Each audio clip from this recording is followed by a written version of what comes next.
I just half heard John Britta's. I'm tempted to say it, if you don't mind. Tadukla panja paayila paaiven. உனக்கு தமிழ் புரியும். Tadukla panja paayila paaiven. Meaning, I raise an issue and if you address that, I'll jump to the next. There's no end. I'm sitting in a Tadukku, I raise issue about it, I answer that Tadukku related issue, but no, now I've gone to Pai, answer that. I mean, come on, Tadukkula panja, Paila panjinde irukano. So, a chief minister becoming a prime minister has actually kept in favor of all the states and has never discriminated against any one state. In fact, he repeatedly says, until and unless all states do equally, India cannot grow. So somebody who believes in that is never going to discriminate against any state. 2018, there was this very sensational case from Kerala of a tribal young man begging for food and was killed. Madhu. So politicizing doesn't help. I don't want to say more on it, but I have the proof, sir. I'm not, it's not a fictional or it's not a story that I'm creating here, but that's truth here. Yeah, I'm also coming up with the data. And that's why I want to say, let's not politicize issues of women, nutrition, education. It's a subject where both center and state has responsibility. If Modi has not given money, you ask me, but Modi has not stopped you from giving nutrition to your own tribal people. Madhu wouldn't have died if that literate and very respected state, God's own country, which I love a lot, which I respect a lot, wouldn't have died if that state had taken care of it. So, that's okay. That is why I'm saying no point in politicizing. All right? Quite a few honorable members spoke about Kerala and Tamil Nadu, unfair treatment on account of, perceived inequality and so on. I just want to highlight just 5 points. I won't go into details. The 5 points are, sir, we give so much but we don't get. Doesn't add up. States receive 100% of the state GST. States receive 100% of the state GST collected in that state. Nobody touches it. Approximately 50% of the IGST, which is collected for the transaction between states, is given. Approximately 50 goes to the states. And 41% of the central government share of the GST, CGST, is also devolved to the states based on Finance Commission's recommendations. So tax devolution, which is suggested by the Finance Commission, tells very clearly that 100% of what you collect in GST is with you, 50% of the IGST goes to you, 41% of the central GST also goes to the states. One.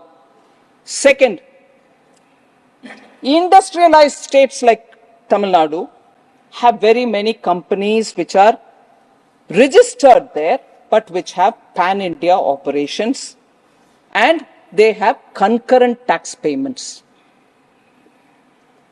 Example, sir. Tamil Nadu is one of the leading automobile manufacturing state. We all know that.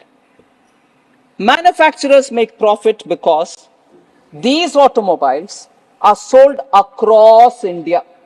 So you pay the tax, all of us pay the tax. And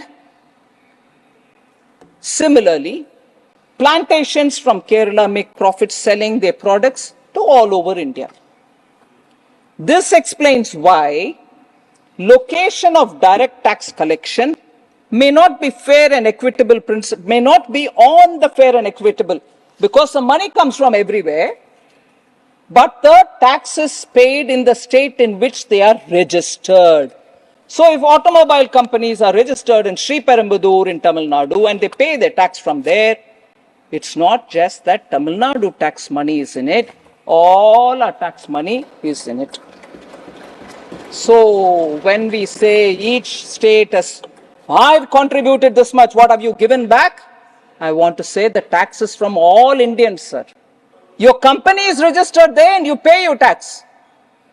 So let us think about it. Third, sir. Third, sir. Third, sir. Third, sir. Sir, there's a proverb in Tamil. I just half heard John Britta's. I'm tempted to say it, if you don't mind. Tadukla panja, paayila paaiven. Monakku Tamil puriyum. Tadukla panja, paayila paaiven. Meaning, I raise an issue and if you address that, I'll jump to the next.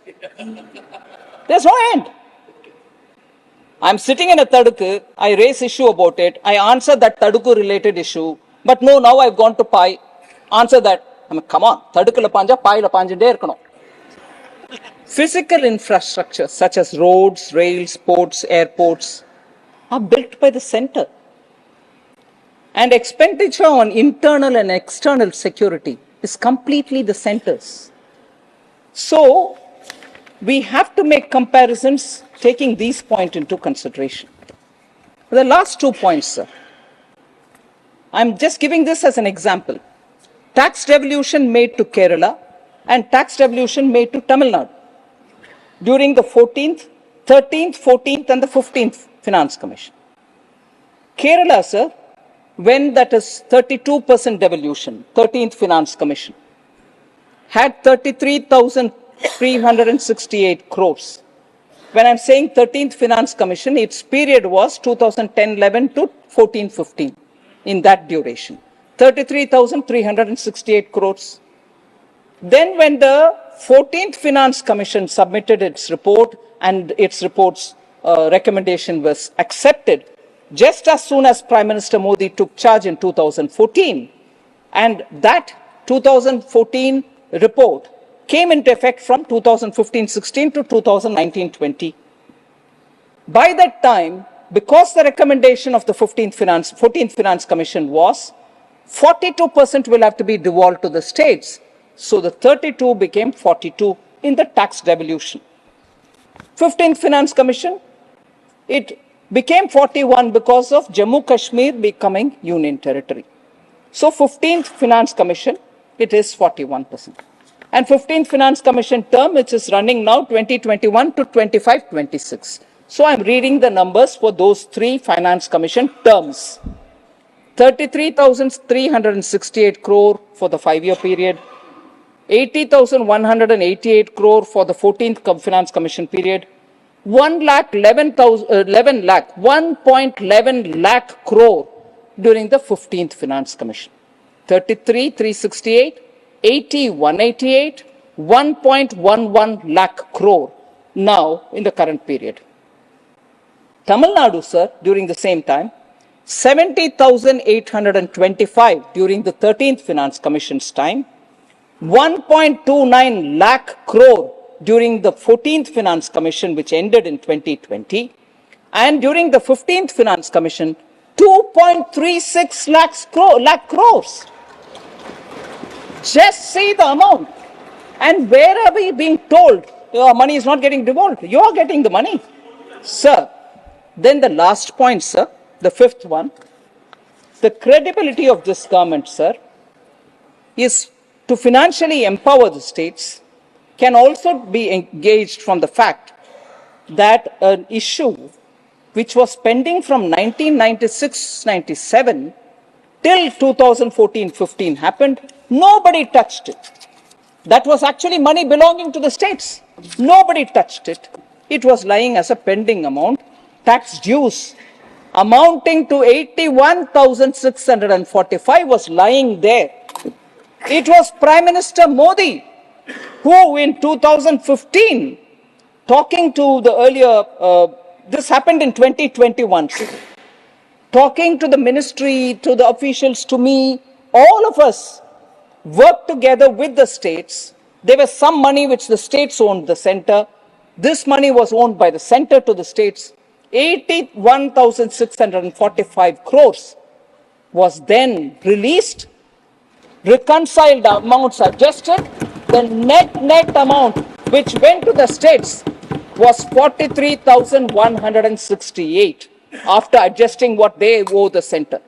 So an issue pending from 1996-97 gets sorted out in 2021 in favor of the states because Prime Minister Modi was also a chief minister once and he knows what the states undergo in terms of money if it doesn't get reach them in time. That is why since 2020, I am standing here as a evidence myself to say at least 5 times I have asked the ministry to release fund in advance.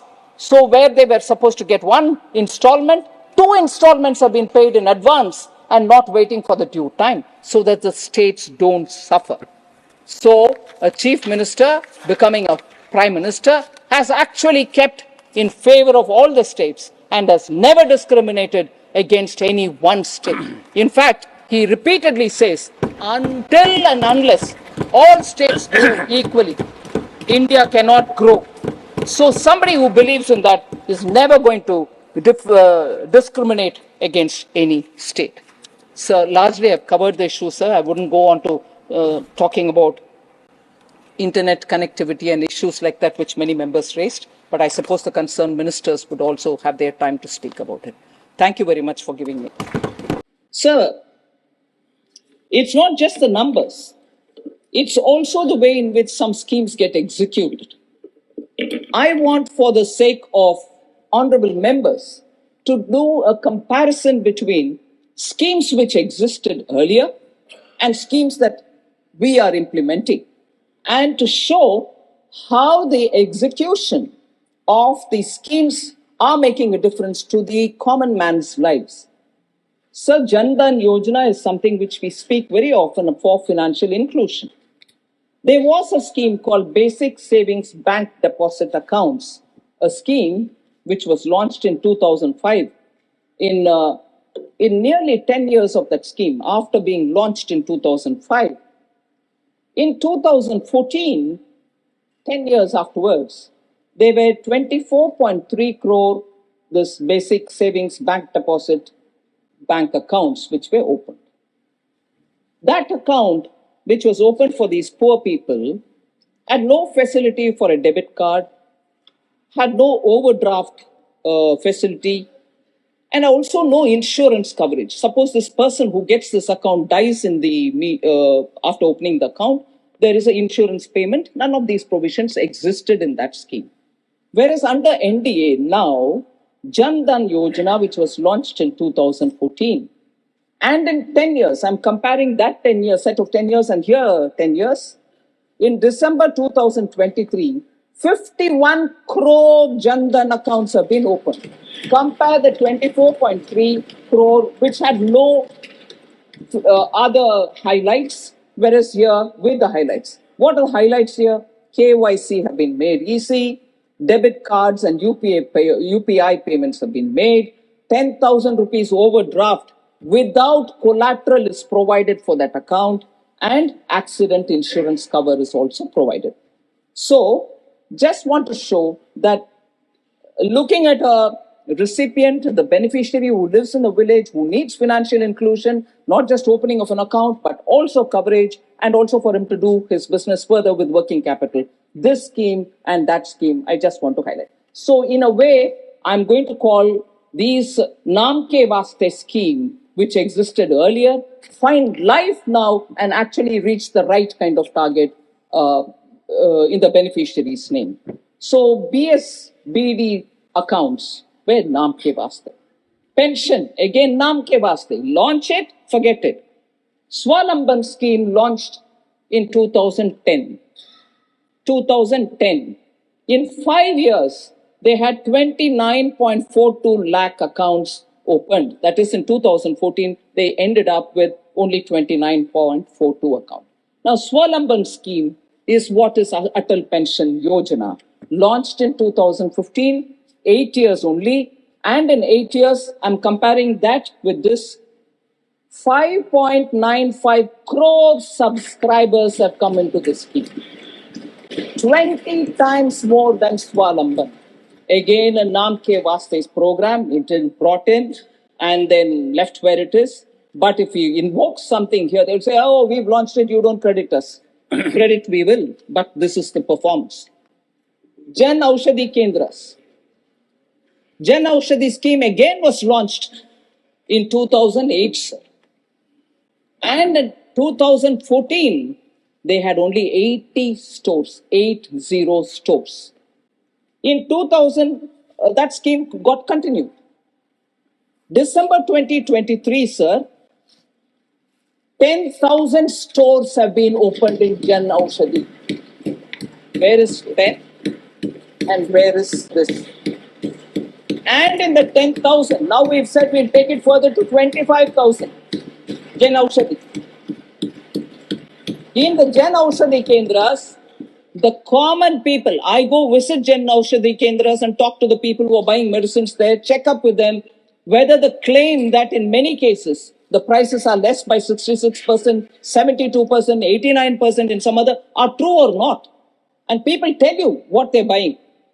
1,800 medicines are available, more than that, but I'm rounding it off. 1,800 medicines are available for the common citizen. Blood pressure, fever, seasonal illnesses, sugar, everything. And 2,000 plus equipments are also available there. So, I want to say again, another Naam Ke Vaste scheme, Jan Aushadhi scheme, has become meaningful for the common citizen, and this is how far it reaches. Another Naam Ke Vaste, sir. Rashtriya Swasthya Bima Yojana, launched in 2008. It ran 5 years till 2014. How many BPL families were provided any kind of insurance cover? 3.85 crores. And what was that cover? 30,000 per annum was the cover given. Ayushman Bharat, launched in 2018. By December 2023, 27.89 crore individuals have been provided health insurance cover, and that is 5 lakh an annum per family. Again, a Naam Ke Vaste. Another Naam Ke Vaste, sir, housing. Indira Awas Yojana, launched in 1985. 1985 to 2014, 29 years it ran, sir. 3.25 crore rural houses built. 3.25 rural houses built. PM Awas Yojana, launched in 2016, comparable. In 8 years, sir, both Grameen and urban put together, we have 3.6 crores of houses built. 29 years, 3.25 crore. 8 years, 3.6 crore households. Naam Ke Vaste. Now, sanitation, again, Naam Ke Vaste, one scheme. Nirmal Bharat Abhiyan, launched in 2009. 5 years till 2014, sir, 38.7% rural sanitation coverage was provided. I remember, I can't see him now, Professor Ram Gopal Yadav, who I respect a lot and who had a lot of, most of the time he intervenes to ask about what's happening in the ground, is there any difference? So his concern, I do take cognizance of, he spoke. I want to use this one data. There's also more which I'll use to answer his concern. Swachh Bharat Abhiyan, launched in 2014. Now, 2022 data, 95.4% of surveyed houses have access to toilets. 95.4%. So, tap water connection. Again, a scheme launched in 2019. There's no a particular scheme with which I can exactly compare. 3.23 household, 3.23 crore households. That is 16.82 of the total households had tap water connection in 2019. But when the Jal Jeevan mission took force, in December 2023, 13.75 crore households have been connected with water. That is, we started with 16.82 households, 82 percentage of the total households. Now it is 71% of the total households which have got covered. So LPG gas cylinder, another Naam Ke Vaste. LPG connections were provided under Rajiv Gandhi Gramin LPG Vitaran Yojana. 5.82 lakh beneficiaries were there as of 1st June 2014. And even that is not exactly comparable, because there the deposit for getting the cylinder was provided by the oil marketing companies. So really may not be exactly comparable, because here so the cylinder is free, connection is free, and then deposit is not taken. So this Ujjwala scheme which has come, sir, 99.8% households have been covered by 2021 itself. Currently, we have 9.8. Currently, we have about 9.8 crore beneficiaries. Domestic LPG connections in 2014, sir, totally, inclusive of Ujjwala, was 14.5 crore in 2014. Now it is 31.4 crore domestic LPG. So the former finance minister made a very linear comparison as to how the GDP has grown from 1991-92, 25 lakh crore, and then 50 lakh crore, and then 100 lakh crores, and so on, and then wondered if I will say that by the end of 23-24, India will have 100 lakh crore as the GDP. That is, if I heard him right, he said going by the trend of doubling every 10 years, it might. So I'm confident that the question is asked with a certain sense of confidence that the Indian economy and people are contributing for its growth. But I would only refer to one editorial which appears today in a paper. I'm not saying my view, but if you would permit me, and I will also do an authentication and everything else, there is an editorial in the Economic Times today which says, a $4 trillion plus we go. GDP expected to catch up in the coming fiscal. And goes to elaborate, and there's just one line that I'll read for the House, for the benefit of the House, and I quote, as India's GDP rises, would the market cap rise in tandem? Though there is no direct correlation, there could be significant wealth effects that provide tailwinds to the economy. Retail investors own 10% of the equity, about $400 billion, and their share has been rising. That should help consumption, which accounts for close to 60% of the GDP. So, linking that to the growth of the GDP itself, this write-up, which is an editorial in a paper, which is a pink paper, which observes the Indian economy, we get a picture and a probable answer to the former finance minister. Sir, then the worker population ratio was also another issue that the Honorable former finance minister raised. I just want to highlight incorrect it was for him to suggest that the worker population ratio has not improved. There is, obviously he's done some kind of a, if you permit me, whimsical calculation there and then, and which serves him well, and the interpretation is not right. As per the PLFS, that is the Periodic Labour Force Survey, WPR, the worker population ratio, that is the share of the employed in the total population, has increased to 56% in 2022-23 from 46.8% in 2017-18. And I underline the fact that this is post-COVID, that it has gone up to 56%. So there is an increase in the worker population ratio, and this is government's data. So youth unemployment rate, that is the age between 15 to 29, has declined. Unemployment rate has declined to 10% in 2022-23 from 17.8% in 17-18. So there, the unemployment is also declined, while youth LFPR has expanded from 38% to 44.5% over the same period. So unemployment is coming down. You have the data to show employment is also going up. In fact, sir, WPR in 2005 was 42%, which fell to 38.6% in 2011-12. So fall happened then. Then, despite a COVID, which is a once-in-a-century pandemic, we have revived the employment, and the data shows that very clearly. And also, sir, the various schemes that we have, Mudra or Swanidhi and so on, are promoting self-employment, particularly the lower sections of our society.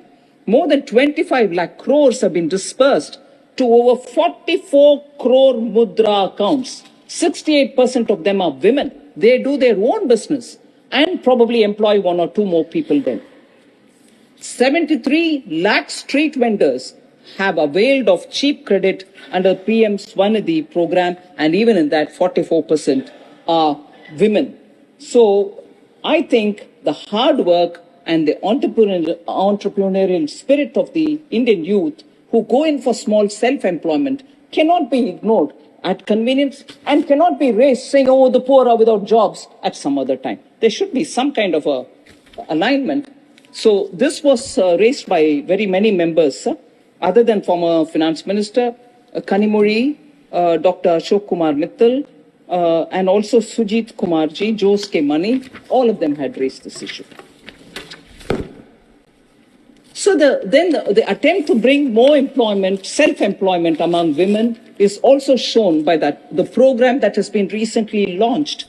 And I saw with my eyes when I went to the rural areas, particularly with the Vikasit Bharat Sankalp Yatra, I saw the excitement among women because Namo Drone Didi program is an amazing reception that I saw, where the women self-help group women are being picked up based on their interest to be given 15 days of training to operate drone, and subsequently in the 15 days, 5 days will be also on the field where they will go and test for themselves how to operate it, because they can use for spraying of fertilizers, for monitoring the crop health and so on. So they're going to be given drones as well through their SHGs. So women are now going to be handling technology-driven drones in the villages to help agricultural activity.